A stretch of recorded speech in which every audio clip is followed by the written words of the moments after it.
మరి పెళ్ళెప్పుడు? అమ్మో పెళ్ళ ఇప్పుడేనా అక్క ఉన్నది, ఇంకా ఇంకా ఇప్పుడే కదా బిజినెస్ పెట్టుకుంది, ఇంకా ముందు సెటిల్ కావాలి, ఇంకా బ్రాంచ్ ఓపెన్ చేయాలి, మస్తు ప్లానింగ్స్ ఉన్నాయి లైఫ్లో. పెళ్ళి అంటే నడవదు ఇప్పుడు. ఓకే. ఇన్ని రోజులు లేకుంటుండే కదా ప్లానింగ్స్? ఇన్ని రోజులు ఏం లేకుండే. లవ్ ఉంటుండే? లవ్ ఏమి ఉండకపోతుండే, లవ్ ఏమి ఉండకపోతుండే కానీ ఏ ఫ్రెండ్స్తో తిరగడాలు, అటు ఇటు పైసలు ఖర్చులు అవి బాగా పెట్టినాం.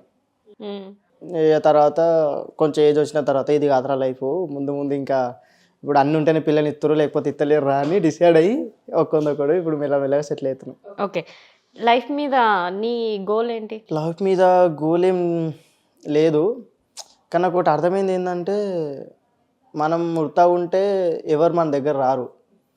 ఇప్పుడు ఉడతా ఉంటే పిల్ల వస్తుంది, పిల్ల ఎందుకు వస్తుంది, కుడిపనికే వస్తుంది, అదొకటి నమ్ముతా.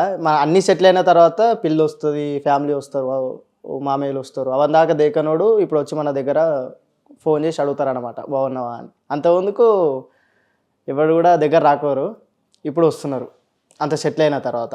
అంటే సక్సెస్ అవుతానే మనుషులు లేకపోతే వస్తుంది అంత డొల్లా. అంతెందుకు మన సొంత బాబాయ్ వాళ్ళు అంటే ఎగ్జాంపుల్ చెప్తున్నా, నా లైఫ్లో లేరు కానీ బయట వాళ్ళు ఉన్నారు, అన్నయ్య వాళ్ళు వీళ్ళు ఎవరు దేకరు, అసలు సెటిల్ అయితేనే దేకుతారు, లేకపోతే ఎవరు దేకుతాడు అక్క. Okay Naresh, thank you so much.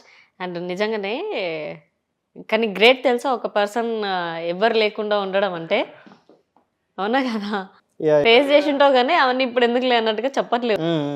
ఎవరు లేరంటే నేను అంటే నా లైఫ్లో ఎవరు లేరు అని నేను అనుకోను. ఉన్నారు కదా మా అన్న వదిన పిల్లలు, వాళ్ళు ఉన్నారు, వాళ్ళు ఉంటే చాలు నాకు, అంతే, ఎవరు అవసరం లేదు.